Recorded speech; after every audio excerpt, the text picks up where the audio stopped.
Hello. Yo, yo. How you doing today? Doing great. Excellent. So what we've got today is a debate. It's from Modern Day Debates. It's on whether religion does more harm than good.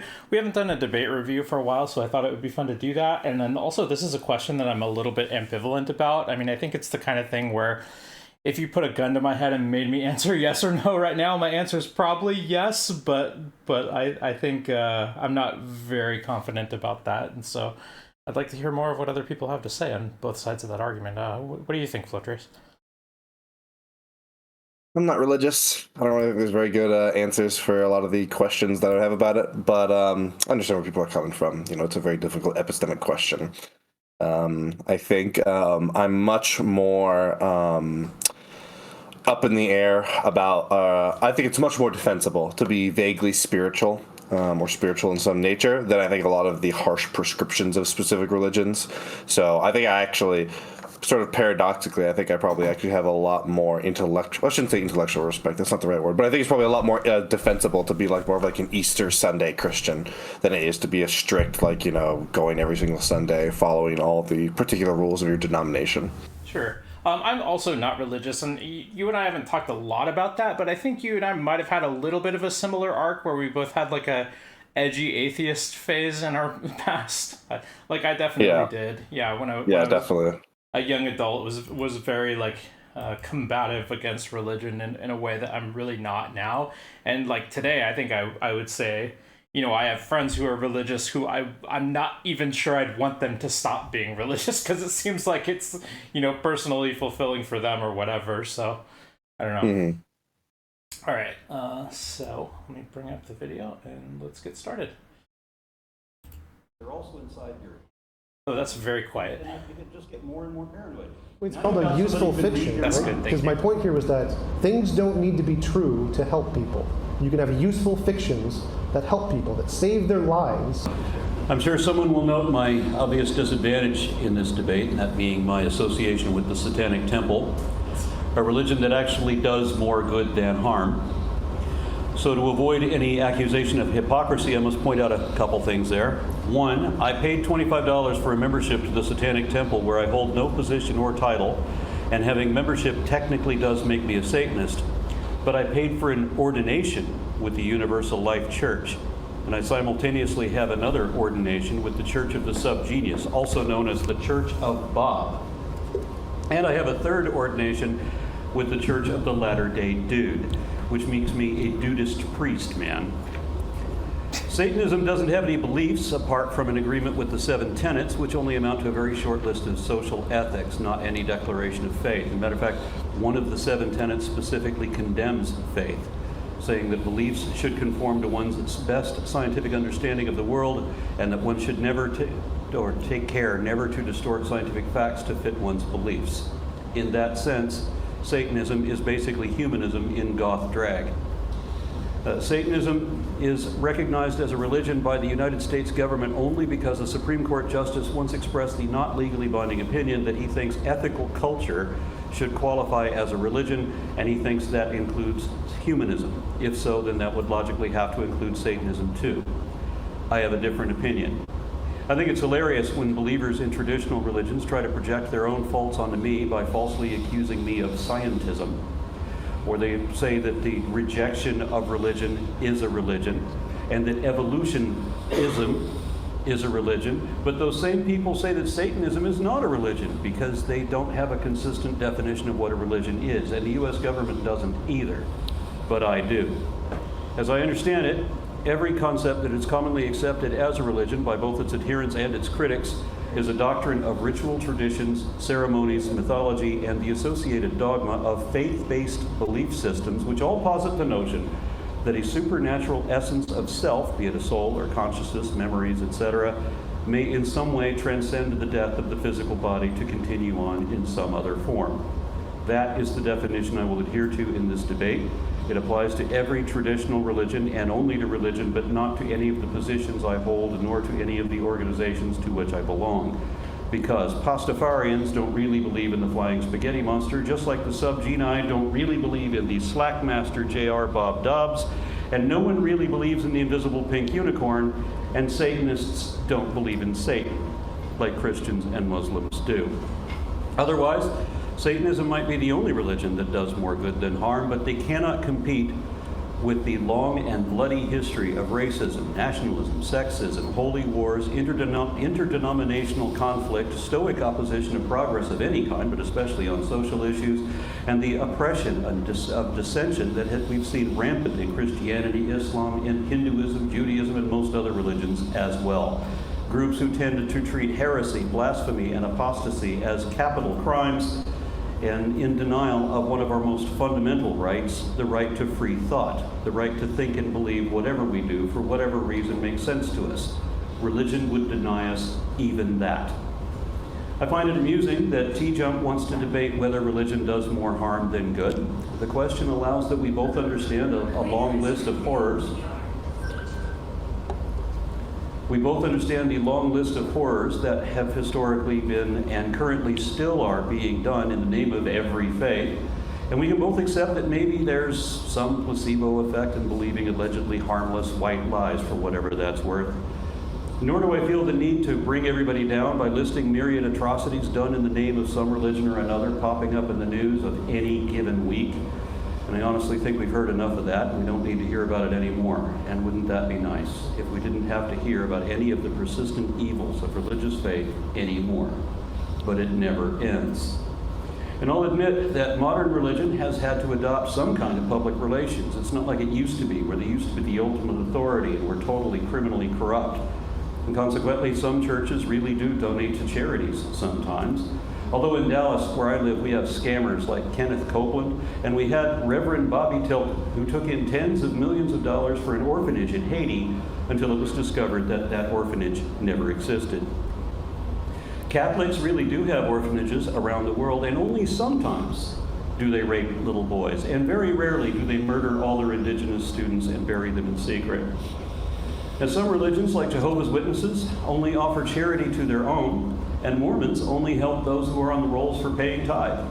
My mother is one of those who typically pays 10% of her gross, and the more desperate her situation becomes, the more she pays, because she thinks she's buying blessings, when really all she's doing is keeping herself accursed. The LDS helped her out with a few bags of groceries every so often, and I appreciate that, although what they gave her in groceries during the hard times were less than what she usually paid in tithing. That and the Church of Latter-day Saints is one of the smaller and newer religions, yet they are also reportedly already the richest religion on the planet, richer even than the long-established and global Catholic Church. So how the LDS manage their charity is clearly not doing as well or doing as much good as they could or should. And isn't it sad when believers will pay more than they can afford in order to be healed by some fraud who never had that ability? Or worse, when the mentally ill are abused by some idiot who actually thinks he's exorcising demons. The question isn't whether any religious person has done more harm than good, nor whether most religious people have caused more harm than good. It's whether religion as a whole is doing more harm than good. And whenever I argue religion with believers, I have to ask, what is the advantage or benefit of being completely convinced of things that are not evidently nor even possibly true? Because there's never been any support for anything supernatural and no support for mind-body dualism, neither in neuroscience nor even in philosophy. But all religions depend on that. Even Christian scientists admit that the story of Adam and Eve is genetically impossible and is only mythology adopted from neighboring polytheism. Anthropologists know that the Tower of Babel never happened. Archaeologists know that the Exodus never happened and that Moses never existed. And many different fields of science can all prove that the global flood never happened. All religion is a denial of reality to some degree, to believe in things that are not supported by anything. The difference between moderate faith and religious extremism is just how much of reality is being denied or ignored. Whenever this comes up, believers ask me what harm there is in believing things that are not true and repeating baseless assertions as if they are true. The question always comes down to what's wrong with lying? And the first thing wrong with that is that somebody might believe it. Belief informs actions, and misinformation is misleading, often to horrific ends. lest we forget that the Bible and the Quran and Hindu scriptures too include commands that unbelievers should be killed, even if they're close family and friends. And we know that earlier pagan religions did the same. Each of these religions also endorsed the suppression of women and encourage behaviors that are irrational, illogical, and objectively immoral, and that people should pursue these awful behaviors with unreasonable conviction and righteous zeal. For example, later today, we're going to have a debate over child marriage, because the Bible and the Quran both support that. I have also seen a number of studies showing that mere intrinsic religiosity still has mentally debilitating effects. There is a detriment to your ability to reason if you've been conditioned by the threat of a fate worse than death that you have to make believe impossible absurdities even when all the evidence says otherwise. One study shows that non-religious children are more capable of distinguishing facts from fiction than religious children who are more susceptible to deceptive fantasy. Another study from the Journal of Religion shows that students' performance on reading, math, and science tests were all recognizably hampered by several forms of parental religiosity, even when it is merely intrinsic. Another study shows that nothing fails like prayer. Not only do prayers not make anything better, they actually make things worse, even in health-related situations, such that prayer fails even in the instance where it should have had a placebo effect. Yet another study shows that religious people mistake mental health to be a spiritual problem and will seek spiritual guidance from clergy who don't know any better, rather than seek psychiatric help, which they've been conditioned to distrust. That particular example, I think, makes a lot more sense to me. I'd be really curious about the study that said that prayer has an even worse effect than placebo. I'm not sure what I don't know what compelling explanation there would be for that. Yeah, I mean, it doesn't seem very plausible at face value, and I'm also not familiar with the evidence for it. One other comment I want to make on his opening is that he was saying he doesn't want to make this about just a list of things that religious people have done bad, because obviously that's not necessarily equivalent to religion being bad, and yet a lot of the evidence that he is bringing, early on is just religious people do a lot of bad things. I think the distinction that he's attempting to make is, rather than this is an example of like a holy war or something, he's saying these are things that religious people are more likely to do by virtue of being religious, as opposed to just specific examples over and over and over again. Yeah, maybe. It's just like some of those things I think are hard cases to make, right? Because if he's going to talk about like Catholics molesting children or something, I mean, are they more likely to do that because they're religious? Yeah. I'm not so sure about that. Yeah, I think on both sides of this argument, there's a huge a uniqueness problem, which is to say, obviously, when it comes to evaluating particular actors, we're always going to hold them morally responsible, even if something may have happened anyways, right? Like, if you go and murder, someone who's going to have a heart attack the next day, we're not like, oh, well, we'll let you off the hook here. Right. But when it comes to like evaluating the system, there is a real argument where it's like, okay, yes, these wars happened and people use their religion as justification, but like, if we got rid of religion, would they just be going to war with different justifications for their ideologies at like a very similar rate? Perhaps not at the exact same time in the exact same way. And similarly, though, on the flip side of the coin, community. I think one of the strongest arguments in defense of religion is the social aspect that is very healthy in a lot of communities. However, humans are very, very social creatures. I really don't think it's the case, are we really going to say it's the case that if not for religion, people would never have the communal families or all these social structures that seem very beneficial? How do we know those simply wouldn't be created in a very different way? I think it's really difficult to try and actually look at what a true world without religion would be to make that evaluation, because it is very omnipresent and embedded in so much. Right. So on that second point, I think you could maybe make the case that our modern society came into being in a period of time when religion was commonplace. People occupied a lot of those social roles, and it is the thing that a lot of people look to for social support. And so therefore it probably does a lot of good because our society relies on it to do that good. And like, what kind of society would we have if it came up not being religious in the first place? We can never know the answer to that.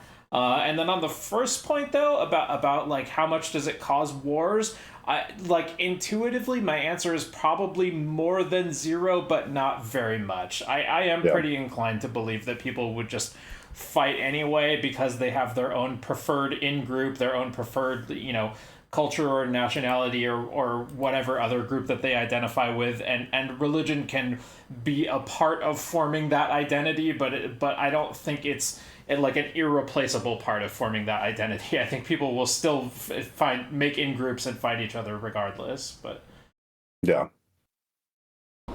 And one more study, funded by the Global Center for Religious Research, found that a third of Americans have experienced religious trauma. Some of the symptoms are nightmares, shame, depression, fear, stress, and anxiety. 90% of us know someone like this. So does any institution that has traumatized at least a third of the U.S. count as mostly bad or good? Look at it this way. If a medication left 30% of the recipients mentally ill, would it be seen as mostly good medication? I don't think you can say that just because they have religious trauma in some way or another, you can sort of say that this is the fault of religion, or that if there wasn't religion, these people wouldn't have trauma. I'd also be really curious if you can study exactly nightmares. Like, if you have a nightmare about something and you're a person that is highly religious, I would imagine that, there's probably going to be some degree of interplay with religion in the context of that dream, regardless of whether or not religion was the true cause. So, that's the kind of thing I would really want to dig into. Mm-hmm. Like you could maybe say the same thing about, like, horror movies or something, right? But then... Yeah. That back to traumatizing 30% of America. And also, that is leaving out the percentage of people who are causing religious trauma with physical and mental abuse, which I'm sure we'll talk about shortly. All for a belief in an indefensible absurdity with no truth in it. Thank you. Thank you very much for that opening, Aaron. We'll switch it over to Tom for his opening as well. Thanks for being with us, Tom. The floor is all yours. Thank you, James. Thank you, Aaron. Appreciate the opportunity to be here. Thank you to the audience for coming. Really appreciate the support. We need you guys to be able to keep these things going. So thank you. Like, and comment, and subscribe to me and James, but mostly me. The topic today is, does religion cause more harm than good? The harm caused by religion, there is a lot of it. I agree with the vast majority of what Aaron said. Religion has caused 7% of wars and 11% of the deadliest atrocities, according to the Encyclopedia of Wars. These wars would not have happened if there was no religion. Religion does cause bigotry. Whoa, citation needed. It does hold back he did give a progress. citation, but unfortunately we don't know what the encyclopedia's reason is for saying that. I'd be really amazed if the encyclopedia would make that argument, but perhaps. For example, in Islam in the 1200s famously outlawed math and trade, which set them back thousands of years. Newton famously argued that the orbits of the planets could only be explained by a god, famously debunked by Laplace. It holds back moral progress, women's rights, Indian slavery, workers' rights, animals' rights, racism, guilt, manipulation of children, ethnocentrism, homophobia, militarism, all the things are listed. It does do that for some people. So does religion increase violence and bigoted behavior in some people? Yes. But the question isn't does it increase it in some people, the question is does it increase it overall? The question is, does it also decrease violent behavior in people as well? And does it do that more than it does the increase? So the good caused by religion, there is also a lot of it. This is a metadata study on the religion's effects rates of theft, robbery, assault, murder, and drug use. The results show a decrease of about 3 to 5% in these rates over people in general. So are there studies that disagree? Aaron did list some studies that show that there is a negative correlation to religion. That's true, there are, but the vast majority of studies are positive. This is a metadata study of 270 studies, 244 of which show a positive correlation to religion, 2 of which show a negative, and 9 of which show nothing. The vast majority of the academic consensus is that religion does hold a majority positive impact. It does have a negative impact. There are some studies that show negative impact. Can we pause there? But the consensus is... He's saying like religion has a positive correlation with what? I'm not sure. He's just saying. I think he's just saying impact. Like, I assume the study looks at my assumption is that these studies are looking at multiple different things. I don't think he said a specific thing in general. He said he's saying in the net, in the total, when you evaluate everything, I guess. that's another thing where it's like, man, I would love to read like the methodology on that study, because that seems like a very difficult thing. Like, how would you even begin to weigh like, well, it had this positive social impact, but then it had this negative economic impact. How would you even begin to then try to combine those into quantifiable like numbers to compare against each other? I can imagine it being something kind of similar to like, you ever heard of these kind of like quality of life indices that people will use to I wish I knew more about these off the top of my head to compare them, but I think, doesn't the UN or the World Health Organization do these kind of things where it's like we're gonna have like a quality of life index for this country, and compare like how well they're doing based on like economic outcomes, health outcomes, that crime rates, whatever else they want to throw into it. And then obviously there's no like objective way to say that this measure or that measure is the same thing as well-being one-to-one. Well, like I suppose it would still be somewhat interesting to take some of those measures and then like establish whatever correlation they have, positive or negative, with religion. Like, that could be an interesting thing, but I wish that this guy would like spell that out a little bit more and not just say, well, religion is positively correlated with good impacts or good outcomes or so, without really like talking about what that means exactly. A positive impact by a significant margin. Does religion, to use an example, does religion kill or save more lives each year? Homicides, according to the UNODC, about 464,000 people are killed via homicides in 2017, whereas about 90,000 were killed in armed conflicts. So if we take the number of 7% of wars increased by religion, that's about 6,000 lives lost each year due to religion. And if we take the 3 to 5% of lives saved by religion and apply that to the homicide number, we get about 23,000 lives saved. So this. How are you determining homicides like caused by religion versus like those prevented? I guess like motivation, like homicides that are motivated by like delusions about like God or something. Like, would you count like, I guess like Jim Jones and the Kool-Aid people? Like, would that be like a death caused by religion? I would guess that they're not even going into which ones are caused by religion, but more just like, what's the homicide rate among religious people versus the homicide rate among non-religious people? And like, if that's it, then that's super bad. Yeah, I wonder. I'll see if there's any citations in the description here. Religion, in addition to a society, will save 23,000 lives and kill 6,000 lives. Overall, that's a net saving of 17,000 lives. Given this example of just murder, religion clearly does more good than harm. And the same is true for drug use and selling, domestic violence, crime, suicide, and mental health, charity, depression, and prison inmate satisfaction, decreasing in violence, and lower recidivism rates. So all of these have about the same effect of about a 5% decrease, and across 100 billion people who are religion, this is a massive, massive positive influence that religion causes. This also causes a faster recovery rate from emotional and physical ailments. Like holding a rabbit's foot, believing in false hope of a magical being who cares about you can lower your stress level and cortisol level and release dopamine, allowing your immune system to function more effectively and your mental state to improve enough to move forward and heal faster. If you have a society who can heal faster from mental and physical anguish from going to the hospital, that will definitely be a benefit to the society than one who takes longer for the people to heal. Recovering from religious emotion, there's in a Cosmic Skeptic recent interview with Within Reason podcast, he mentions that the religious people who wear straps around the Bible around their neck to prevent getting invaded lowers their stress level, helps them to move forward in life. And he also mentions another study where Israelis during the Lebanese-Israeli war would pray daily, and those that did had a lower sense of terror and a lower stress level, and this effect was magnified the closer to the front of the war that it took place. This is an example of how religious belief can lower your stress level and help you to function and move forward in life in very difficult situations that is much harder to gain from a secular worldview. And so in difficult situations, having a religious ideology can help people to function and grow the economy and live and promote life much faster than a non-religious ideology in many cases.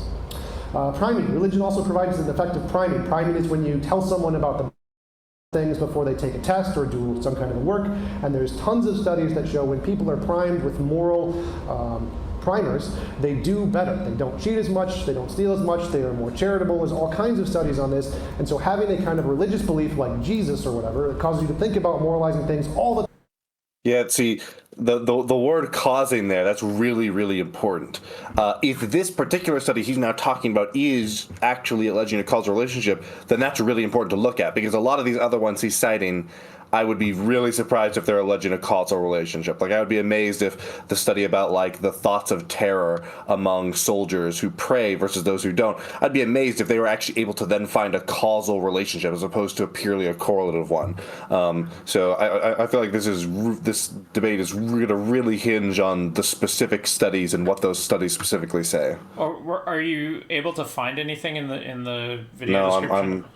No, nothing in the video description. I'm just googling like zinger lines that he's saying right now to see if I can find it, and so far I'm not able to. Okay, I want to make one argument in his favor, which I'm not totally sure that I buy into this, but the idea is that religion does at least try to accomplish many of the things that he is crediting to it, right? So, for example, if you wanted to argue that religion lowers the murder rate, well, religions certainly do try to discourage people from murdering, and therefore it's not like some crazy convoluted hypothesis that maybe sometimes they succeed at that, right? It's still another thing to have some kind of like concrete evidence that they're succeeding at it, but I just want to like at least give some credit to that this is not like an insane hypothesis that it might discourage murder rates. All throughout the day will cause this priming effect to you far more often than someone who does not have some kind of a moralizing ideology that causes them to be primed throughout the day. So for each person religion causes to be bad, it causes 1,000 to do good. Millions have used their religion as inspiration to discover, and many have lost their faith because of it.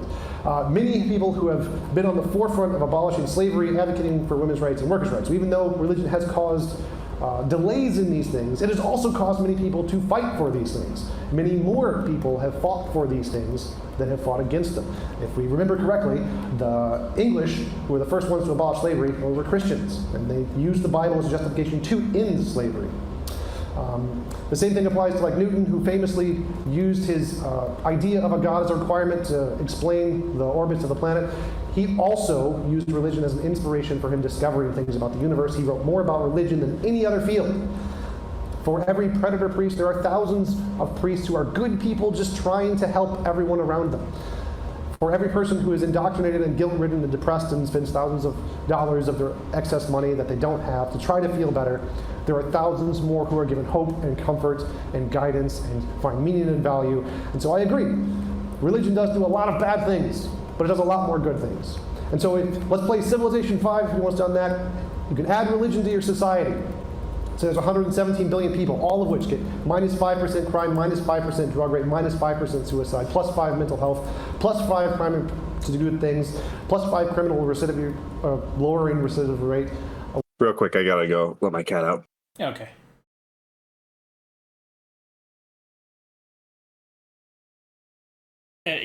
So this guy's, crediting religion with having, small positive impacts in lots of these different areas. Of course, we're unable to, we're not going to, during the stream, be able to look up all his citations and find out whether he's telling the truth about all this stuff or not. If it is true, then of course it is relevant to the debate. There's a couple other things I want to mention here, like, if you're going to have the argument of like religion causes wars, but maybe people would have done those wars anyway. I think you could flip that around on some of the positive impacts as well. Like you could say like religion provides people with a bunch of like moral support and encouragement and discourages them from committing crimes and stuff, but maybe people would find other ways to do that in the absence of religion. Another thing is like there have been a lot of religious anti-war movements, a lot of religious pacifists and stuff. Very hard to know like how effective those have been at stopping wars from happening or ending them early or whatever. But it's not insane to think that might have happened a few times. Like perhaps there's some historical religious leaders who didn't want to go to war because of their beliefs. I don't know. I mean, certainly there were religious, historical leaders who did want to go to war because of their beliefs, but it's not insane to think that the reverse might have happened as well, that they were discouraged out of it by their religion. I just don't know the answer to that. I'm kind of glad that this guy is going the direction that he's going with his introduction, where he's not trying to dispute all the the bad things that are normally attributed to religion, and he is addressing the question pretty directly. It's like, does religion do more harm than good? Because I think I've seen or listened to a few debates before that have kind of been on or near this topic, and it seems like what they've often gone into is just a bunch of disputes over whether religion really is or is not responsible for the harms that people attribute to it. But I like that here he's not just focusing on disputing the harms that are attributed to religion. I like that he is acknowledging those and then trying to weigh them against perceived good things about it. -5 domestic violence, +5 charity. The detriments of religion, the bad things, -1% of all of those things, which is 1%. It increases the amount of bad things people do by 1%, but decreases it by 5%. And it also increases wars by about 7%. Overall, the effects of religion is positive because the tons and tons of 100 billion people who are affected by -5 crime rate save significantly more lives than the increased lives lost from wars and atrocities. And the benefit to all of these aspects is many, many orders of magnitude greater than the detriment caused to the minority of people. As Aaron mentioned, there is very rarely do Christians do really bad things in churches, like eliminating all of the people who are there. That's just terrible. But the vast majority of them are good people just trying to do good things and build a community and help others. So I agree. Religion does tons and tons of bad things. It does even more good things. So even though I'm an atheist, I must follow the evidence wherever it leads, even if it leads to a conclusion that is uncomfortable. So religion has caused more good. Does religion cause an increase in violence and bigotry? Yes, but it causes significantly more to do good. Does this mean we atheists are violent? No. The biggest challenge here is, like, if we had an atheist society like Sweden, Norway, Denmark, they have lower rates of crime, lower rates of violence, and that's a valid point. But the benefit of religion is that in stressful situations, next to wars, next to poverty, religion can help cope with those things and help you to move forward, which is much more difficult under a secular worldview. Secular worldviews are more challenging intellectually, more difficult to cope with, more difficult to find meaning. You have to really think about these things, and most people in difficult situations don't have the time and energy to do that. And so religion can provide a buffer for them emotionally to be able to cope. When people are trying to compare religious societies to non-religious societies, they often do this thing where they go to like Sweden, Norway, Denmark, or maybe Japan as their go-to examples of non-religious societies. It seems conspicuous to me that they don't go to China, right? Because it just seems like the biggest, easiest example of a society that is mostly atheistic, but it seems suspicious to me. It's like, oh, you're leaving out the one that doesn't fit the narrative that you're trying to put together. Yeah, I think the other problem is that when you talk about these societies, they aren't. It really gets to what do you mean by religious?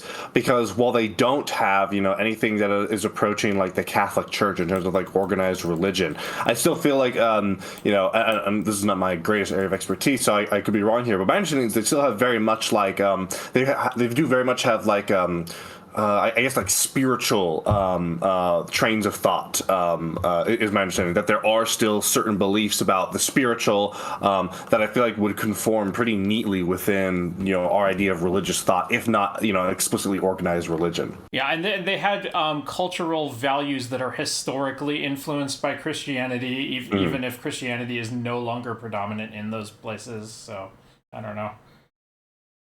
That secular worldviews don't as much provide. So, to be a consistent skeptic, as because I acknowledge that there's value to religion, I think we atheists should create a religion to provide the same values, the same benefits to the demographics of society who this is useful for. It's not useful for everybody. As I and Aaron are both atheists, we don't really find these benefits. We're in the demographic that we're on the negatively affected side. But for many people that do provide these benefits, atheism should offer kind of alternative to them, which is why I think we should start an atheist religion. Join the atheist church. I'll be the Pope of atheism. Thank you. And I'll conclude there. Thank you very much for that opening as well, Tom. We actually only have one mic, so for the open dialogue, I just need you guys to project your voice a little bit louder. Fortunately, it's a good, narrow pathway in terms of the venue. But with that, we're going to kick it over to you, gentlemen. The floor is all yours, and Mike, or I'll grab that mic from you, Tom, to take it off your hands. Thank you very much. All right, gentlemen, we're ready for you. All right, so you're going to take both of the mics and have us yell. Yes, we must yell. Right. While he's holding two mics. Yes. Okay. Gotcha. All right, so Tom's data contradicts the findings of the Clergy Project, which was started by Daniel Dennett. It was an organization for preachers who are professional preachers. They've been doing this for a while, and they realized that they no longer believe what they're selling to their congregations. And now, what do you do when you're 40 years old and you realize that you've been doing this all your life and you don't have any other skills, except maybe you could go out and become a used car salesman at this point? So they turned to this network, which is the Clergy Project, for people to find solace or maybe employment or some kind of support elsewhere. What's that? You can't hear. James, we need the mic. Well, let me just rethink this. I'll do this a little better. I think you can hear me this way. Okay. Tom's data contradicts the findings of the Clergy Project, which found that preachers... Okay, thank you.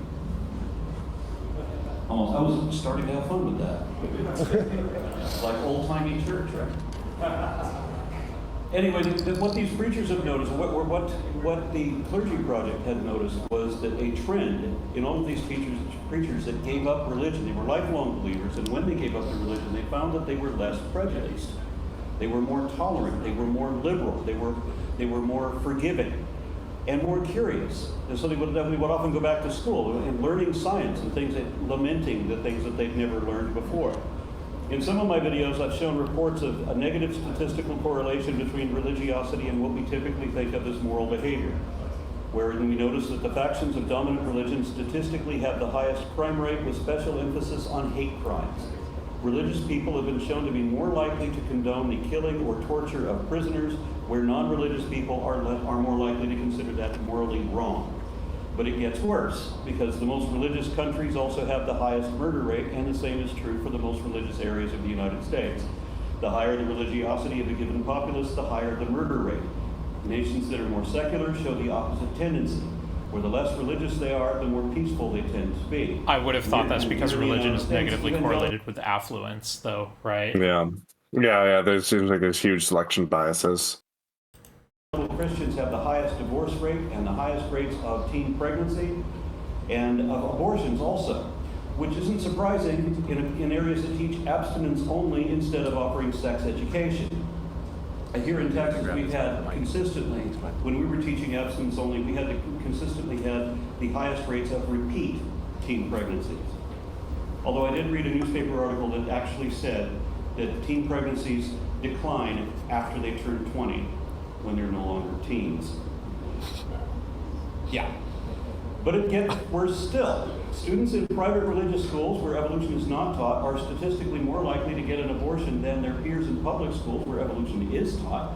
And this is a testament to the hypocrisy and shows what a colossal failure the policies of the religious right have always been. But it gets even worse than that. Child Protective Services and other agencies report that a significant majority of child abusers and molesters identify as very religious, and the more religious they are, the worse offenders they are with younger and more victims. Hold on. Was there a study there, or did he just say CPS has found? But it gets even worse than that. Child Protective Services and other agencies report that a significant majority of child... Bro, and other what report? Give this to me, please. Offenders they are. I mean, are there any of the citations in the video description at all? No, there's not a single one. Oh, that's unfortunate. Grumble, grumble. Well, sorry, anybody who wants to look into this, you're just going to have to use your Google skills. Only accurate information has practical applications. So we want to know what is true and not be fooled into believing things that are not true. So I agree that religion does cause harm, cause many people to do more harm. But the question is does it cause more people to do good? So what about what I presented? Do you disagree with that it causes more people to do good? Are there more pastors out there who are actually helping people, who are trying to find homes, who are giving their time to comfort people, to give emotional support, especially in needs in hospitals where they go and pray with someone and that lowers their stress level and helps them to cope better? Why would the fact that it causes some people to do harm negate the fact that it does more people to do good? You're assuming that religion you're just assuming your conclusion that religion mostly does good, that most people are trying to help people by telling them comfortable lies. Yes. So I went to Children's Hospital in Dallas, and I had a meeting with their what do they call it? They're not chaplains, yes, they're chaplains there. And they wanted to know from an atheist how to help parents, because they're having more and more atheist parents with children in the cancer wards. And they said to me that one of the things that they would say to believers, the things they would say to believers to make them more comfortable, she's an angel now, God just needed another angel, and she's in a better place now. Just a little bit closer. All of that. And they said that what they noticed was that not only were these things not comforting to atheists, they said that it actually enraged them. I'm like, well, yeah, that's no surprise. And they wanted to talk to me, and I had a room of like 8 or 10 of these chaplains asking me, well, how do we help atheist parents? Well, that's a great thing, and I'll concede to you, these chaplains want to help atheist parents, not just people in their own congregations. That's great. But I said, here's the challenge. The lies won't cut it. We need to see your empathy. We need maybe a hug, maybe a tear, just something to acknowledge that you understand what we're going through, because there is no lie that will help us. I mean, I had a friend who's a genuinely good guy, who's a Southern Baptist preacher, who told me when my own daughter died in Children's Hospital of cancer, not my daughter, my granddaughter, I'm sorry. When she died in Children's Hospital, when she had her second relapse of leukemia, and we knew where that's going, he comes up to me, puts his hand on my shoulder very solemnly, says, I'll pray for you. So I said to the guy, imagine you've got a 4-year-old girl comes up to you, and she realizes you have a terrible problem you need to deal with. This 4-year-old girl comes up to you and says she's going to write a letter to Santa to get you the help that you need. And she believes it. Does that give you comfort? No. Now imagine she's a 40-year-old fucking man. And she's telling you the same stupid shit. Let me pause for a second. That's the problem. I would kind of feel some degree of comfort from this little kid being trying to express solidarity, and they're trying to do what they think is the best to help. Because it's like that's that person's way of expressing that they care for you, right? It's like they're trying to show you social support. I can kind of understand the negative reaction up to a point, right?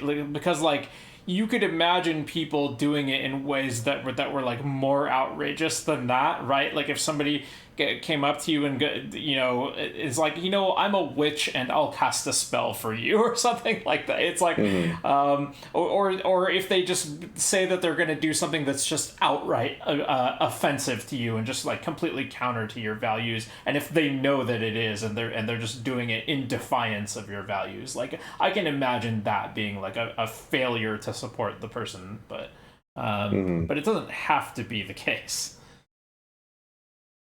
It's still a lie. It may be comfortable, it may be a white lie. It made people, and like this guy was a good guy, and he became a Christian because he thought that good equals God and godliness is good, whatever. So he's got this association going on. But it's not. He was a good guy anyway. If he was an atheist, he'd still be a good guy. His religion isn't causing him to do anything. He's just naturally inclined to do that. Well, just to jump in there, so if he did that to a Christian, would it make him feel better? If he did that to, apparently some people like being lied to.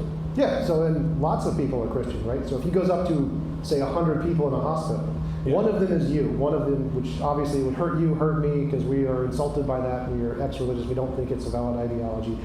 But for the 90 other people, I don't want to say hurt or insulted. I mean, it's obviously irritating. the point is that the 90 other people he went to that day, he helped. He made them feel probably better, he made them 70 feel other comforted. He people. allowed them to emotionally cope with the situation and move forward in life. And so even if he did harm you in some way, which is not... Yeah, and the other thing, I still actually don't fundamentally agree with the assertion of the guy on the left here that, like, them trying to express their sort of social support, if it's through a lie, like somehow like cheapens it. Like I really don't. I think actually the negative, like I could be understanding of why a person would have a negative reaction, but I would still disagree with that even in like a pretty extreme case. Like if a person genuinely believed that, you know, they were a witch and casting the spell was going to help, then them doing it, it's like, yeah, this is a little, you know, unfortunate because this person is delusional. They are not a witch and spells are not real. And that delusion in context of something that's very serious feels very inappropriate. But they are still, I mean, that is still, they're still genuinely trying to like do their best here. Yeah. Okay. So I think I want to try to justify the negative reaction a little more because I grew up in a community that was like very religious, and then when, you know, I was initially raised religious but stopped believing like pretty early in life, and to me, like living as a non-believer in that community did feel like I was in a hostile environment all the time. And if people would know that about me and then still say the religious stuff to me in defiance of that, it did feel like they were purposely like trying to impose their authority over me or something. It did feel like I can see that because I can see where it's not just a difference in belief, like, oh, I think, you know, that I am a witch and I need to cast these spells, but rather it's like, hey, you need to be a witch and start. Okay, no, I can see that, yeah. That's fair. Yeah. I mean, I'm still not sure that that's gonna, like, happen often enough to offset the fact that this person is just, like, obviously trying to offer you some goodwill and social support, you know, but I just want to justify, I do think there is some validity to both sides of this. But the majority of the work he did that day was positive. He helped more people by a significant margin than the amount he hurt. Okay, so you're saying it's okay to tell white lies to people who like to be lied to? Yes. If they already believe in lies. Has your wife ever asked you if she looks fat in these jeans? Would you like to plead the fifth?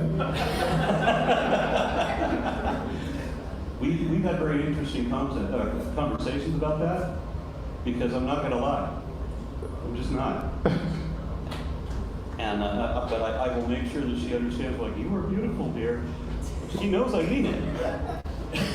But that's like a more difficult conversation, right? That takes a lot more effort. You have to think through it. You have to be very careful with your words. That's a difficult thing. And for people who have to work 20 hours a day, that's a more challenging thing to do than just say, nope, you do not look fat in those jeans, honey, let's go to work. No, aside from your example, I understand what you're saying. I'm not even going to concede that. I will tell you, and I say this with some pride, I've never lied to my wife. We've been married we're going on our 14th year. I don't believe that. It's cool. That he's never lied to her in 14 years. But do you think that doing that does help many, many people cope in relationships, and many people who are not you and your wife do appreciate those kind of white lies, and it does help them emotionally and help them to move forward? I don't appreciate white lies. Well, you don't, but do most people? Do most people appreciate white lies? Okay, if you're saying that it's okay to lie, to tell harmless white lies to most people because most people like to be lied to in our current situation, then I will agree most people like to be lied to and they don't see the harm in being lied to. Relatively few of us do, but we're a growing percentage. We represent like a third of the populace globally now. It's a third of people, a third of the world population now are unassociated with any religion. They don't have any belief in faith. I myself identify as a Piscatus. I think that faith is the most dishonest position it's possible to have. Just a note on that. I agree that a third of people in the world are no longer religious, but most of them are still spiritual. I think it's like 60% of atheists are still spiritual. But what does that mean? It means they like the white lies. Some of them do. My own journey out of that was I'm sorry to say that I didn't just wake up and say, hey, this is stupid, and just go to this more skeptical view.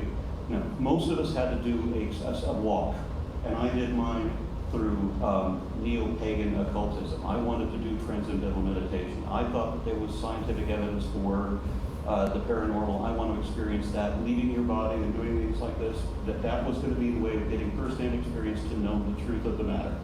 I tried that for years, even fooled myself through faith for a little bit, to imagine things that weren't really there, which is what faith is doing.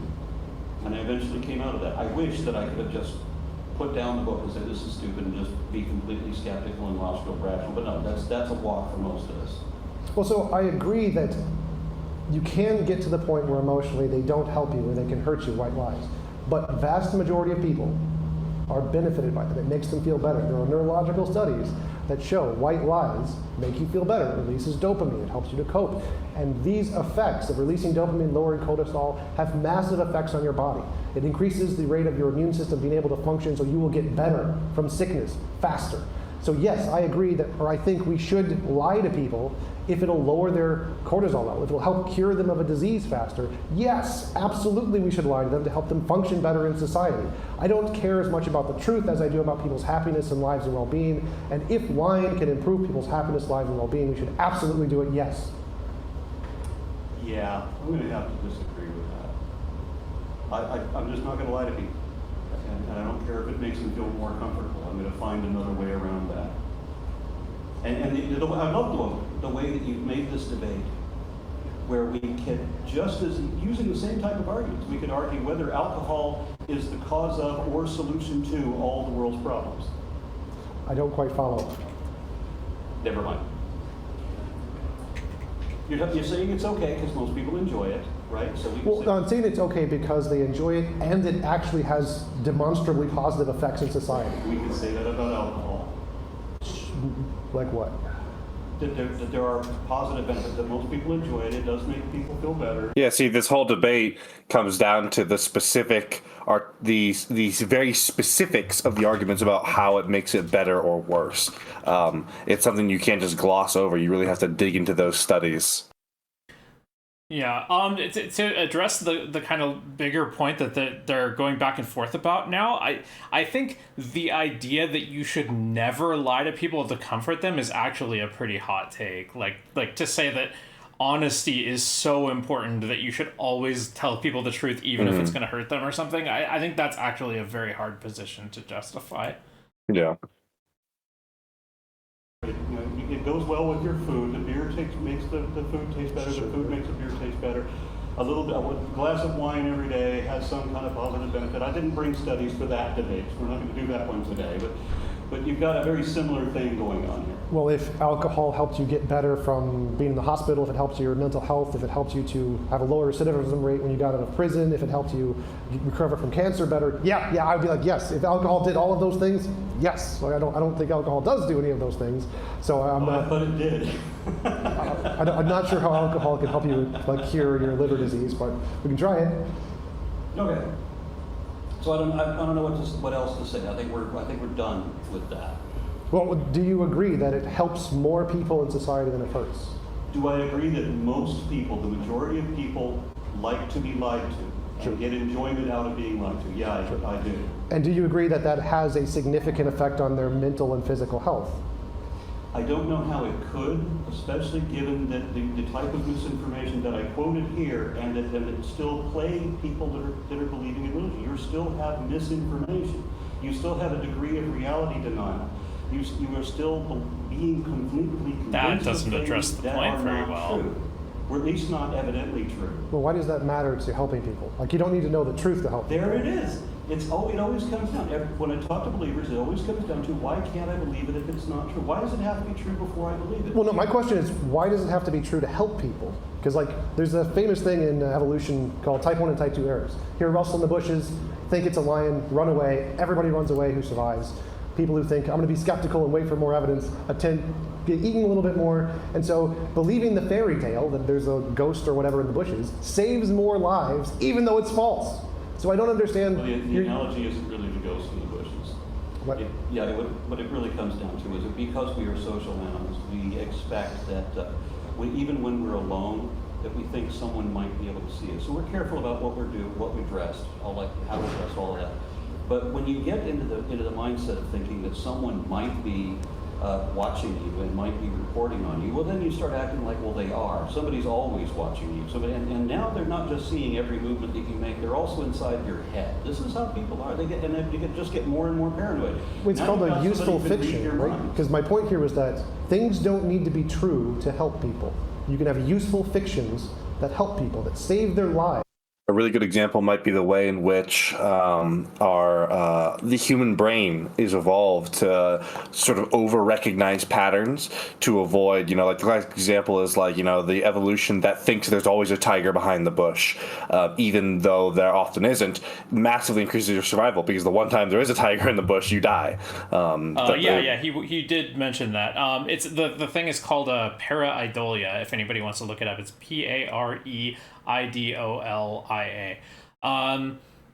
But also, I think if you wanted to just make the case that useful fictions are a real thing, I think that's actually just a very easy case to make to somebody who is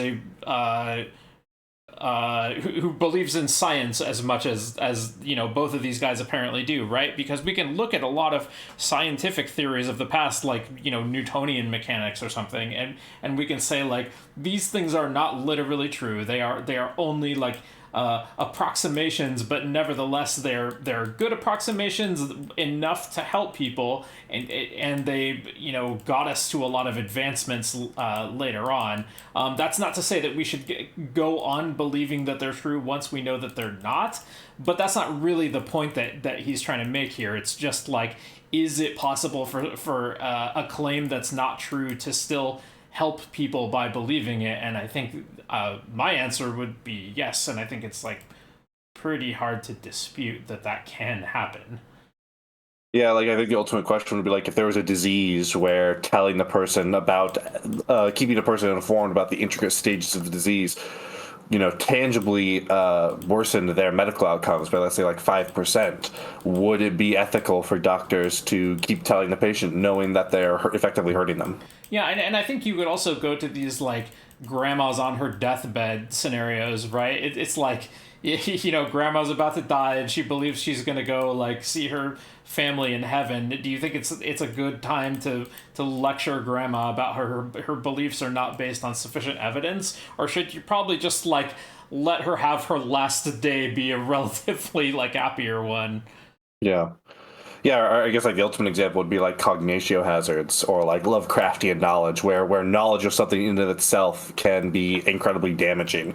I don't know if you're familiar with like the SCP Foundation, but that's the basic idea in a lot of those stories. Mm-hmm. And I think if we did live in a world where, simply transmitting information to someone caused them harm, like we would probably not be okay with someone running into like an orphanage and being like, here's the true nature of Cthulhu, and all the children start convulsing on the ground or something like this. Well, yeah, but I think like it doesn't even need to be a hypothetical, because I think it is true in real life that transmitting information to people can like emotionally harm them at least, right? Like imagine if you were to go to a little child and just start telling them horrific stories about people it's like, let me tell you all about the Holocaust, and like just start telling them stories about, the historically true stories about like horrible violence. I mean, I like that could be very traumatizing to that child, right? I don't think adults are even that different from children, but I think well, anyway, you get the point. Yeah. By them thinking it's a ghost in the bushes and running away. The same thing can apply in this situation. It doesn't matter whether or not it's true or corresponds to reality. What matters is does having this belief help you to be healthier, recover faster, lower crime rates, whatever. Which contradicts the study I was citing before. I mean, I can pull it up for you. Well, no, I agree. So I looked at the studies. The studies I listed are metadata studies of 200, 300, 800 different studies. So I agree there are Okay, so they're definitely not talking about causality then. some studies that go against the data in the single digits. Okay. So there's hundreds and hundreds of studies that show a positive correlation, a couple dozen that show a negative correlation, because that's how studies work. Okay. And so there are studies that go against this, but the vast majority go towards the fact that religion has a positive impact in society. At that moment, I was talking about the ones about prayer. and how useless that is, and how it doesn't even have the placebo effect. It actually makes things worse. Well, that part I would disagree with, because I know there are some studies that show prayer doesn't have a placebo effect, but there's a lot that show it massively does. Like specifically for people who are in cancer wards, when a priest goes up and prays with them, it reduces their level of stress and helps them to recover faster. That was one of the studies I listed. So your argument is that it's okay to lie. Yes, 100%. People like to be lied to. 100%. There's nothing wrong with lying. I don't have a problem with lying. Okay, I'm going to have to make a moral Like, disagreement. are there Jews in the basement? Nazi comes up to your door and says, "Are there Jews in the basement? Is it okay to lie?" My position on things like that, these type of moral dilemmas, is that lies and violence are in the same category, and both should be like last resorts, and maybe inexcusable even in cases of self-defense. Maybe inexcusable. Well, I'm not sure what you mean by a last resort there. So, like, if this will cause Desperate people... situations. I mean, you resort to Well, violence just to clarify, in a desperate situation. I got that part, self-defense. but Okay. the question is where you define a desperate situation. If someone is in the hospital and you can recover, they can recover faster by like days, weeks, months, 5% or whatever, by telling them a lie, that seems to count as a desperate situation, because if you apply that to millions of people who can all get faster, 5% better, and go back into the workforce and function in their lives, that's a huge benefit. If you can save 5% of lives, that's desperation. That seems like it's a completely justified reason to lie at this point. Okay, so you're saying it's okay to lie because most people like to be lied to. Because it saves lives, yes. 5% faster, according to a number of studies. No, that's not saving lives. 5% of 100 is 5 lives saved. We were talking, you said 5% faster in their recovery. Right, so that was one of the recovery is risks. still happening. It's just somehow, it's just, they're estimating that it's happening 5% later, the people who are faster, the people who believe the lies. So I also mentioned murder rates, it decreases by 3 to 5%. And I also mentioned how we have all these reported studies about how these the crime rates are higher and worse in the most religious areas. Because it's And the poverty. child molesters are the worst when they're the most religious. Those are also included in the studies, so as I mentioned, it does increase violence in some parts, and the reason murder rates are higher in more religious societies is because more religious societies also have more poverty, and more poverty causes more crime. So that's all accounted for in the studies I mentioned, which is why the vast majority of them show a positive correlation. And also in the cases of people who do the prayer, right? They're talking to themselves, imagining that they're talking to somebody who can read their minds. And it doesn't matter who you're talking to. It doesn't matter if you're talking to Xenu telepathically, an alien somewhere. You're talking to the ghosts of your ancestors. You can talk to a bloody handprint on a volleyball, and eventually they'll start talking back. This is a mental condition that should be avoided. I think a mental condition is something that leads to negative side effects. If it leads to positive side effects, it's no longer a mental condition. Okay, you're reporting there are positive side effects. Yes. And you're accepting that there are also negative side effects. And Absolutely. These are lifelong. This is Some not of just, these people have these misinformed beliefs. They are misguided their entire lives. So that's a problem. And they also turn away from real medical help because of their religious belief. They deny medical help because they want to be healed, or because the religion forbids them from this, or because... Some of them.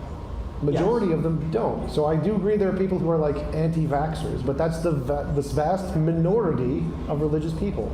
Like as I mentioned before, there are lots of negative side effects of religion to a small percentage, but the positive side effects are far more. So I agree, it does cause some people to be anti-science, like young earth creationists. Most Christians aren't young earth creationists. So the fact that you keep listing these negative side effects, but you're not contrasting them to the positive side effects from people who are benefited by these things. So I agree, if you always look at the bad I can't things... see it as a positive side effect when you have, okay, these people like to be lied to. That's not a positive side effect. Okay, they feel better because they've been lied to, because they like to be lied to. That's a problem that needs to be fixed. Well, if they live longer, recover faster, and do more things because of that lie, I see that as a benefit. Like if I'm comparing two societies, they like to be lied to but have less crime and less murder. I'm like, that's a better society. I don't care about the lying part. Who cares about that? I want the lives saved. There's a whole lot more to, if you want to argue the society thing, there's a whole lot more to discuss that I'm not prepared to go into because that's, I think, a different debate. Well, I don't think so, because it seems like if we adopt religion into a society, which is a group of people, and the effects on that society are mostly You positive, tell them all the same lie. Well, any religion in this context? I'm not specifically picking one religion, but Or we're going to have different people believing different lies. Sure. And the different lies tell them that I'm better than you because you believe Sure. something different. Yep, that's So then fine. we're going to be judged by what we believe. Yes. Not what we do, what we believe. Sure. And that causes the positive impacts that I demonstrated in my slide. So even though it can cause an extra 7% of wars, an extra 11% of atrocities, it saves vastly more lives than it costs, even with the level of derision between religions. Okay, I'm going to concede at least that most people, unfortunately, like to be lied to. Thank you, I'll take that. All right, I think we're done. You got it.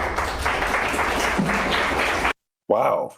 Oh, is there like a Q&A or something? Is that what the rest I think so, yeah. Okay. I was surprised to see it end there. Yeah, it feels really like anticlimactic there because they kind of just There's a got lot of unresolved tension, I feel like. yeah, because they were like pretty much just had a back and forth about like, is it ever okay to lie to people? Which I felt the guy on the right made the better argument on that. Like I think yes, it can be okay to lie to people. Now, of course, I haven't fact checked all the stuff that he's saying. Right? Like does religion actually? Is there good reason to think that religion brings about lower murder rates or whatever? I don't know. That he says so, and if that's true, then it is highly relevant to whether religion does more harm than good. Yeah. Yeah, I don't know. Do you want to listen to the Q&A too? Yeah. Yeah, sure, we can.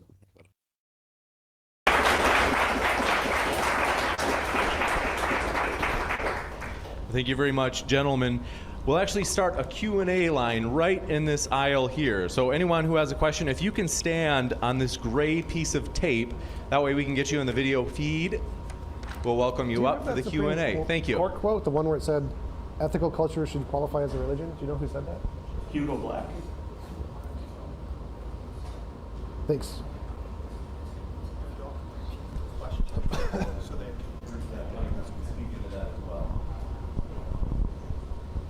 Right now? Yep. Hey, how's it going, guys?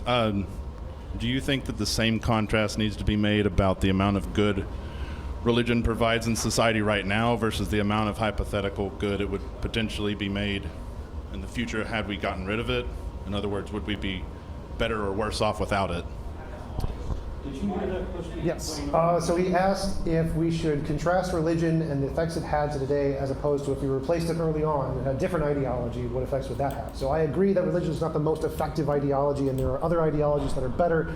And so if we just went back in history, replaced religion with secular humanism or something, they would have far less of the bad things and far more of the good things. So I agree with that completely. I don't think religion is the best ideology. But the position I'm advocating for isn't that religion is the best or that it's the thing that we should implement at all times.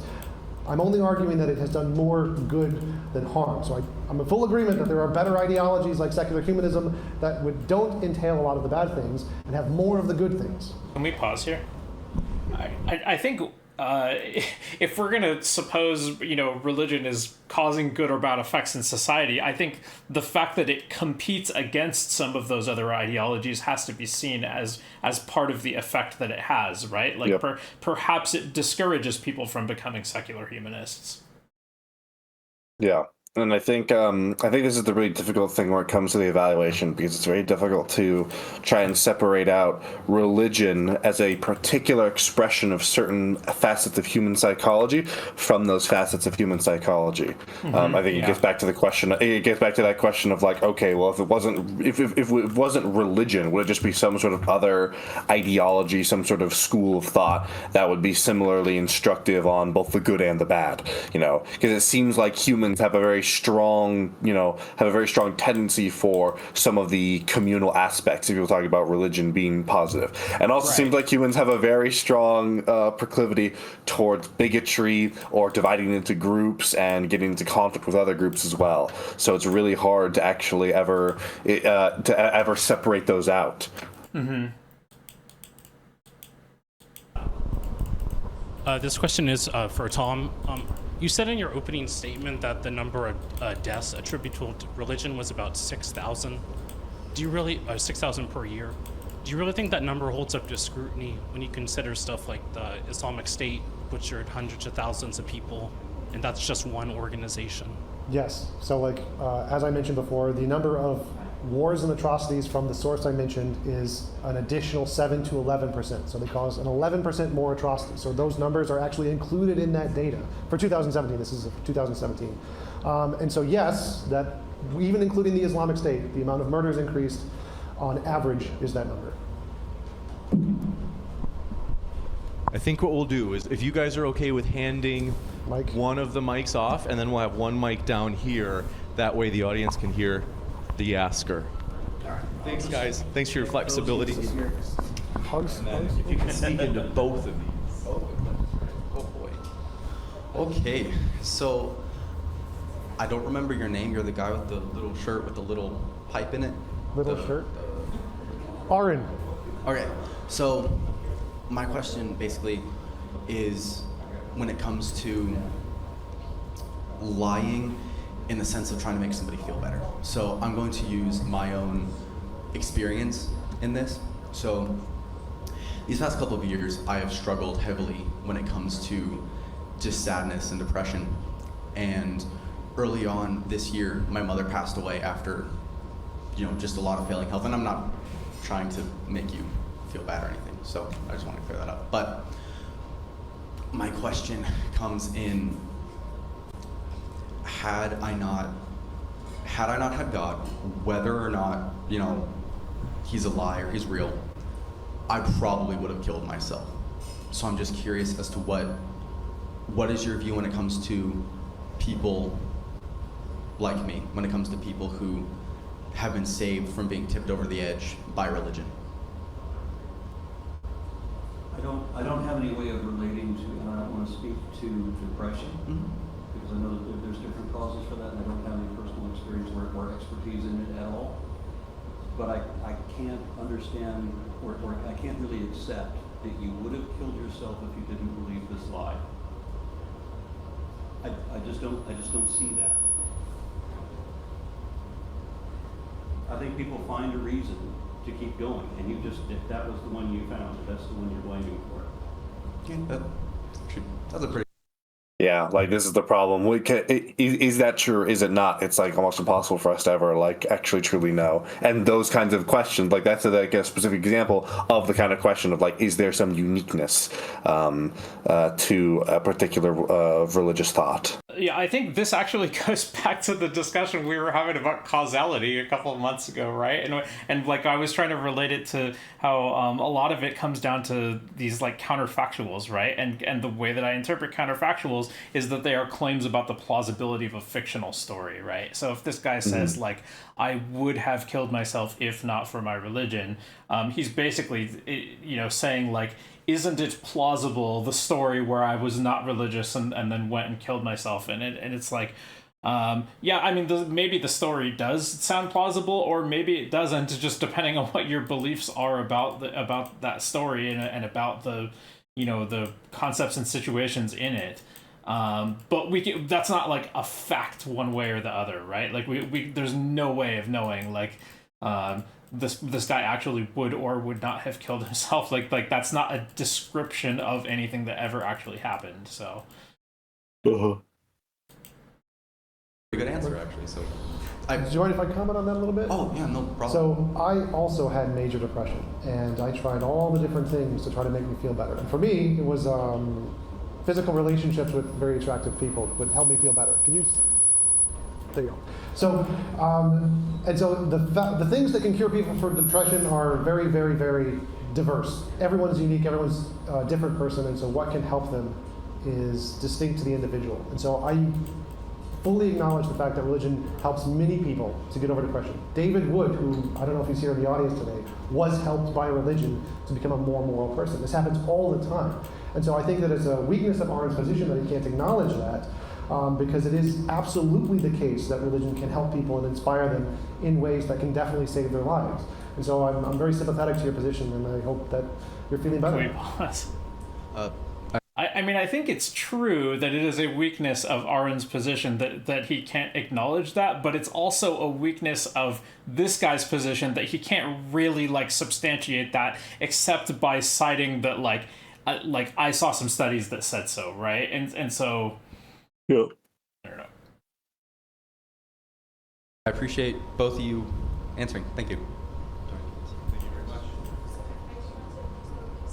Okay. So I thought your speech was really funny and awesome, and I came to realize that absolutely, you know, yes, Satanism or your religion is a religion according to your definition, which I think is what you're arguing. And I was wondering, according to that religion of yours, how have you personally seen it affect your family and the people in your life in a positive way for you? I joined the Satanic Temple because I wanted to support their defense of the First Amendment. To fight fire with fire, I'm using religion to fight against religion in order to preserve secularism, which is the only way to preserve freedom of religion. The greatest threat to religious freedom is religious extremism. It is the religious nationalism. It's I've been an activist for almost 20 years, and the enemy on every issue, every attack against truth, against education, against the Constitution has always only ever come from religious conservatives. They're on the wrong side of every issue. And Wow, so that's a bit of an extreme belong take. to an organization that promotes or that defends the First Amendment. And that's the way I view that. It doesn't change anything about my family. We already dress like we were in the Addams Family. So basically, if I hear you right, that your religion has helped you fight other religions more effectively. What? Your religion of joining the Satan, your fight against religion, which is your religion, has helped you better fight other religions. Again, as I said, it doesn't fit my definition of a religion. Okay. I mean, I paid $25 for a membership to an activist organization. Sure. That's how I see it. Okay. And I paid similarly for an ordination to this religion, and they don't believe in this guy either. Okay. Awesome. Thank you. And then we'll also have question askers move up to this first grade line. Actually, do you mind if I comment on that really quick? feedback. So I think your question was, what are the positive benefits of secular religions like Satanism? And Satanism has lots of positive benefits. They do lots of charity work. They do lots of help. There's the Universal Unitarians provide housing. The church I'm starting provides housing. Secular organizations do tons to help people, and essentially the same things any regular churches do. So secular organizations, secular churches do just as much, if not more, good to help people as religious organizations, as Aaron mentioned in his opening. Yeah. Now, I do not argue that there's a downside to the community that you get from religions and, like you said, these secular organizations. But the secular organizations, as I said, if they don't have a faith-based requirement, if they don't have required beliefs and prohibited beliefs, and they're not a belief system, then they're not a religion. It's the doctrine that makes it, it's the faith that makes it a religion. If the faith is also the problem, because it means that you are being completely unreasonable about your position. Well, sorry, I agree that's an important. Yeah, I agree that's an important aspect to religion, and I base my religion off my belief in objective morality. So I agree with your definition there. I don't see it as a problem. I don't think faith is an issue. I think believing what makes you happy is more important than believing what's true about reality. And you should only focus on reality if that's what's important to you. Okay. Yes. Both of you can address can you hear me? Yep. First of all, I am surprised to hear from an atheist kind of support for some positive notes on religion. Now, I would like to touch a little bit on Some positive what? religious extremism. I couldn't understand what he was Kind of saying. support for some positive notes on religion. Oh, some Now, I would positive like to touch a notes little bit on religion. Religious Yeah. extremism. I would like you both to touch a little bit on religious extremism. There is no Baptist terrorist organization. There is no Methodist terrorist organization, but we do have the same in other ones. Would you like to touch both of you? Well, we do have Baptist terrorist organizations. Can you name one? The names escape me right now, but there are. I mean, in time, I mean, I've had a moment on the internet, I can show you that most of the terrorist activity has been identified as such by the definition have actually been done in the United States in the last 10 or 20 years. They've been by right-wing Christian organizations, particularly Christian nationalists. I can think one name comes to mind, the Christian Identity, which was the organization that was, they were the ones that blew up the Murrah building in Oklahoma City in the 1990s. So that they're one. And then I wish I could remember the other names for the more recent groups. But This is Timothy McVeigh he's referring to. I don't recall him actually being part of an organized group. In, I forget what state that was, but yeah, there have been some people died over that, and there are others where they've been holding armed conflicts with police and federal officers. So yeah, they do happen, we do happen. It just, you tend not, in the American news, they tend not to identify white Christians as terrorists, regardless whether they fit the definition or not. So you named two? So there are terrorist organizations in pretty much every religion other than Jainism. Jainism is the only one I know that doesn't have that. Even like Shinto Buddhism, which is the second most pacifistic religion on the planet, has terrorist organizations in it. And so there is a small minority of people who can become extremists in pretty much any religion, even the most pacifistic ones. There's only one exception I know about, which is Jainism, and that's it. And Sikhism is also very, very pacifistic. But what is it? Did you have a specific question about the extremist organizations? Like, because most people in those religions are extreme pacifists, so there's extremists on both ends. My question, my point was, we see one particular religion that is really doing the extremism. I don't see any Christian organization or any Christian religion with any kind of religious affinity. I don't see that. Well, moral progress in our society has pushed most people in Western progress societies to become more moral. But back in the day, there were crusades, witch hunts, mass murders, genocides, all kinds of things done by Christians. Luckily, most Western society where Christians are predominant have progressed past that, but they were the most terroristic in the world at one point. Yeah. I don't want to take more time. I'm leaving to others. Thank you. Very much. Appreciate it.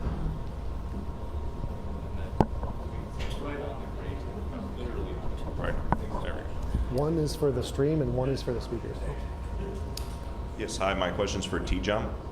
So it seemed that you were hinting at the Nordic countries, like much less religious than I think our country here.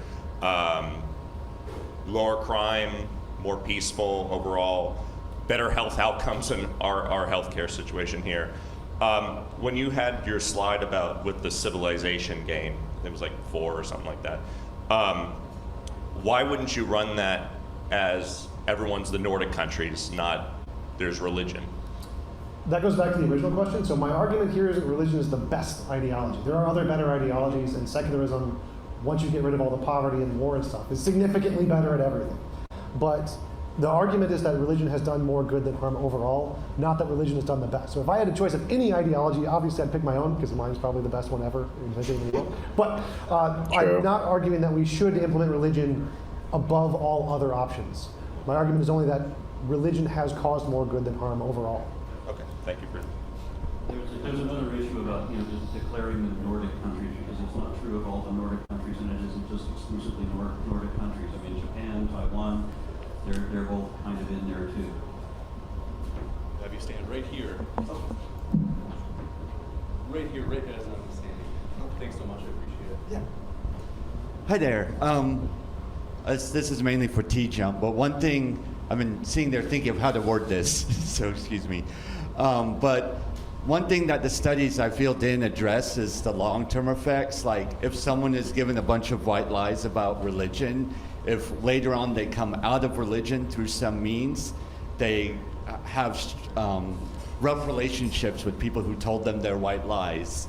And I mean, that would be hard to do a study on, but I think that should be a factor. And I'm surprised you didn't bring that up, Aaron, because that should be a factor. And Before they dive into the specific response to this argument, I feel like this is sort of getting at the fundamental. This is getting at what I think the fundamental question with regards to is it okay or is it good to tell white lies is, and that is not necessarily the first order impact, but like the second and third order impact. That when you right, like so, for example, the classic would be like, one of the reasons during COVID, there were certain statements made by people about masks that when it turned out were false or perhaps misleading, seriously stunted the trust, public trust in the people that made those statements, who then didn't believe them when they made real statements, right? It's the boy who cried wolf, right? Even if they believe you now, when they discover that lie, the impacts of that. I have a guy in my chat, Scuzzy, the butterfly effect, but with lies. Yeah, it's those further second, third order down. That's why I think it's really only defensible in more extreme scenarios, like you mentioned, right? Like when someone's on their deathbed and they believe that they're about to pass into some sort of afterlife. If you disagree with them, now is not the time to be like, well, actually, I'll have you know, you're about to get hitch slapped, Grandma, because the reality is heaven isn't real. It's probably better decision to be, to allow them to believe that in their last moments of life. Or, like we talked about, for example, in more extreme cases, if there was a medical condition where telling the person about the medical condition worsened their outcome, if you told them, this flesh-eating bacteria is going to be immensely painful, and we had real evidence that belief was then going to make worse outcomes, I think there's a real case for them to lie to the patient about that. Or in extreme examples, like Lovecraft, knowledge about Cthulhu, breaks your brain. But I think outside of those extreme examples, it becomes very, very difficult to find something where those second, third order impacts don't sort of bite you in the ass and undermine the thing you're trying to do in the first place. It kind of reminds me of arguments about it kind of reminds you of more utilitarian arguments for things like donating organs. People will say, wouldn't it be moral, if you're a utilitarian, wouldn't it be moral for hospitals to just kill people when they needed organs to save 3 lives? And it's like, well, no, because if you did that, no one would ever go to hospitals anymore. If that became standard practice, no one would ever go to hospitals, and then many more people would die, actually. Well, this is why hospitals need to hunt people down for their organs and not just wait for people to come in, right? True.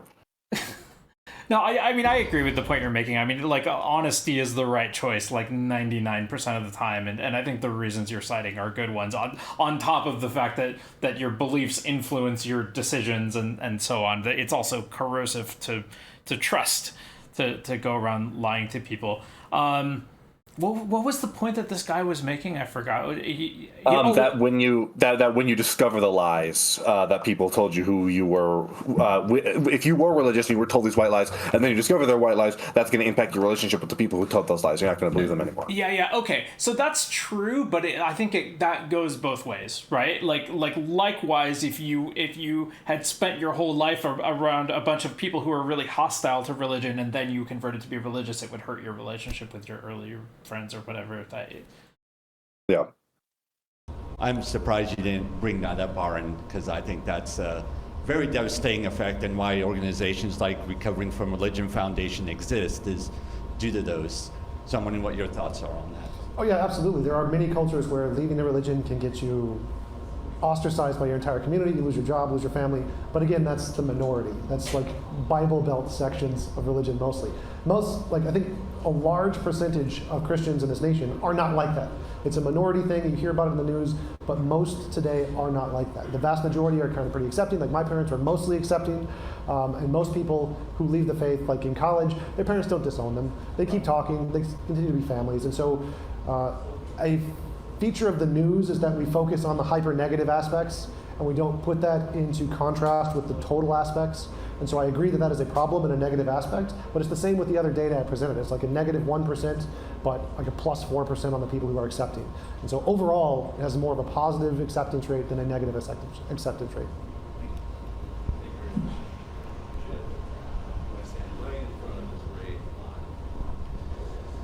Hello. My question is, if you believe it does more harm than good, that without religion, morality tends to become relative and not as predictable and fixed? No. So there's a few surveys, there's a survey done. Yeah, that implies that morality with religion is predictable and fixed. On professional philosophers, 72% of professional philosophers are atheists, no God. Then they take the hard position God does not exist. But 65% believe in objective morality. So it's a belief among the public that you can't have objective morality without God, but that's totally false. There are tons of objective morality without God. Like there are religious positions like Buddhism where you have like a Okay, I think that this is a response I've heard people give to that criticism before, and I think it's not a very good answer because, like, okay, sure, it is true that you can have a belief in objective morality without religion, but nevertheless, the belief in it is certainly positively correlated with religion. Like, almost everyone who's religious believes in objective morality. Among people who are non-religious, it's a controversial issue that could go one way or the other. So yes, you can have it, but you are less likely to believe in objective morality if you are not religious. There's also probably a huge selection bias when we're talking about professional philosophers. Yes. It very easily could be the case that without religion, 80% of people don't believe in objective morality. But philosophers are an exception to this rule. And if that was the case, that is perfectly plausible to me. Yeah.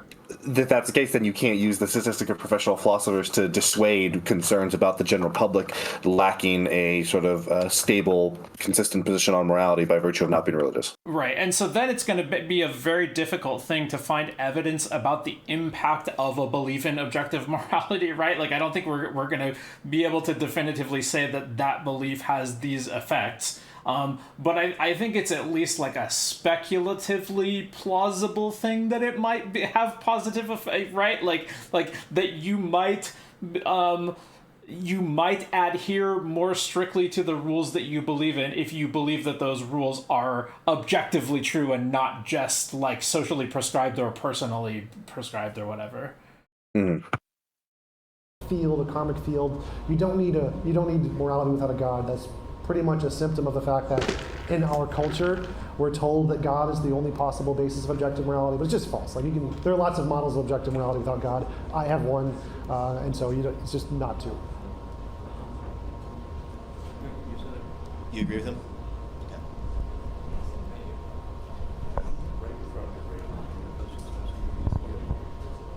I have the weird position. First, I want to say that. Oh, where is it? Is this way? Just make you hold the mic, do all the work. All right. First, I know. Yeah, it's gotta be both. First, I want to say that Aaron's your hair is fantastic, and also that someone left their I don't know if it's a hotel card or something, but there's someone. Oops. Look for it. It's probably yours. Gotcha. You got it. Can you hear Tom? All right. My question is so there are people that. So on Tom's case, some people are having benefits in religion, and but both claim that it is false. The thing is that it is a personal experience. So when it comes to direct acquaintance with the facts of reality, which is the basis for how we know things epistemologically, can you guys tell us, like, how do you guys know that that they are not experiencing something that is true because they are the ones experiencing it? So if they got direct acquaintance with those experiences, they are the ones that are acquainted, and you guys wouldn't be acquainted with that. So just want to know, how do you guys actually psychologize the other people that claim to have those experiences? Sure. So I'm also an atheist, so I'm a hard atheist. I believe God does not exist because all the evidence goes against him. So it's kind of off the topic of the debate, but I would say that if you have no way to differentiate imagination from reality, all of the evidence points to is probably imaginary, because we have human brains who make up a lot of imaginary things. And so your personal experience in law, in history, is not sufficient evidence to justify anything that lacks an empirical basis. So if you bring like miracles, magic, mythical creatures, paranormal, supernatural, UFOs in the courtroom, it gets thrown out. So personal experience does not count as evidence for anything that lacks an empirical basis. The thing is just that justification, and when it comes to in classical foundationalism, direct acquaintance is already justified because it is something that you're experiencing in reality, and the how it relates is that. So you're saying it is... Well, just to jump in there, that's why we don't use that in courtrooms or history or most of science, because that fundamental epistemology just doesn't work when it comes to accurately assessing the vulnerabilities of personal intuition and personal experience, which is why we don't use them in the hard sciences. Yeah, but can you provide an objective case of why it doesn't work? Yeah, intuition fails the vast majority of the time when trying to assess reality. It's a failed methodology, which is why science rules it out. And so when you're trying to make up what does work, what gives us justification, that's a really good reason to think intuition is probably wrong whenever you're using it. that we're talking about. I think that's a For bad example, take. Agents are very unpredictable, and so it is odd to try to find predictability when if it's another agent. I mean, it's not like we can predict everything that an agent can do because we're talking about miracles here. So don't you think it's the wrong methodology? No. If the agent is equally as predictable as random chance, then the difference between that agent doing it and it happening by random chance is zero. So there's no difference between the agent and nothing. I did say random chance, but we're talking about like just millions and millions of things happening. So it's just a very, very complex way of actually getting into truth with that. So it can just be just so complicated that it is very hard for you to actually do an experiment where it's like consistent answers on that. So it's just very hard to find that consistency. That's what I'm saying. All of the data shows there's no difference between a god or conscious agent doing it and random chance and nothing existing doing it. So what's the difference between a god who does nothing and something that doesn't exist or isn't? Red So flag that's why statement. science does not accept any of this personal experience stuff. It's terrible evidence. We've proven it's terrible. We know psychologically it's terrible. It is not a good reason to believe something is true. I think you could even prove. Okay, I don't think so. That feels like inaccessible to human beings. All right, that's fine. Yeah. Thank you, guys. Aaron, your hair is great again.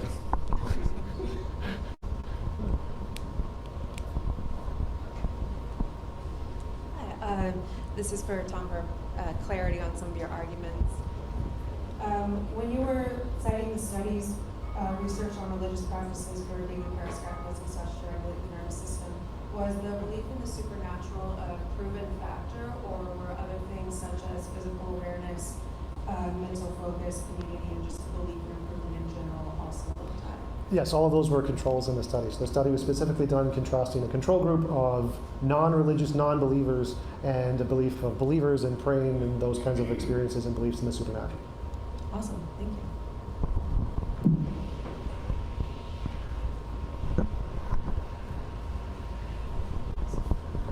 We'll take just a minute in case there are any last questions. Otherwise, awesome, great. If you can stand right in front of the gray line there. In front. Or I should say, right there is perfect. Thank you. So, is this good angle? Oh, yeah. Okay, so basically I understand what both of you are saying. So my whole thing, what I'm thinking is yeah.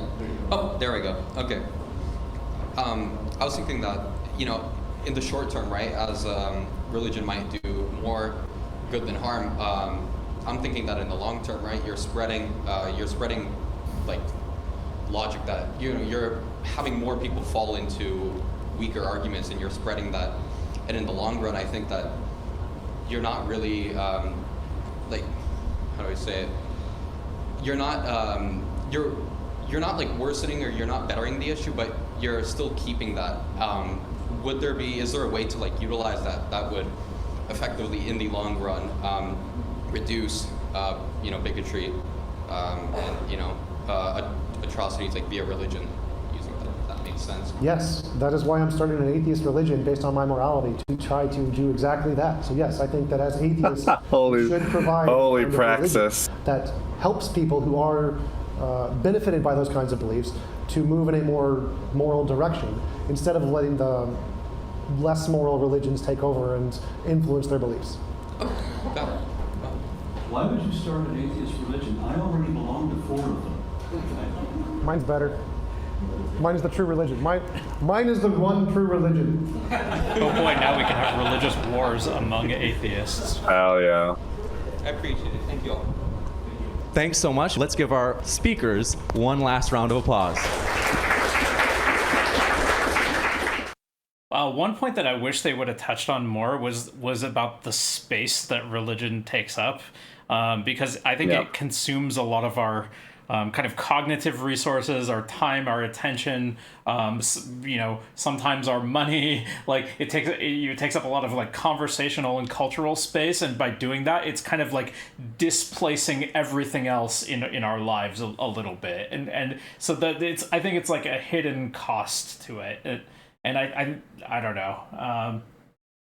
other than that, like, it just seemed like they were mostly talking about the like, is it ever okay to lie to people to comfort them, and then also just we have some studies that say it reduces rates of crime and violence, which if that's true, then yes, I care, but I can't tell you, like, I can't tell you and much of an opinion on those studies other than this guy asserts that they exist and that they have those conclusions. I don't know. Any other closing thoughts you want to give?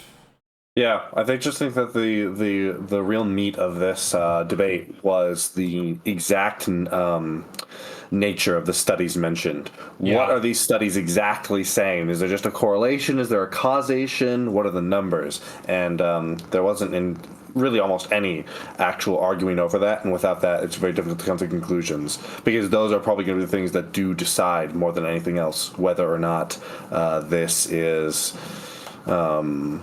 whether or not religion is a net good or a net bad. Yeah, and I think the guy mentioned, so I don't know if it was just one particular study or a few of them that were just looking at the year 2017 specifically, right? But like, let me point out, the topic of the debate was not, did religion do more or harm or good in the year 2017, right? Like, but I mean, you could make a generalized argument saying, well, if it did more harm than good in this year, then like perhaps we can generalize that to other years too. But you could, or at the very least, we should base our actions off of what it's currently doing rather than what it was doing. Yeah, and if we want to look at historical evidence, then like maybe the year 2017 might not be sufficient, like, and this guy TJump did acknowledge that if you were to go back in time farther, you find all kinds of crusades and holy wars and witch hunts all over the place, and I think that's like, I don't know, it's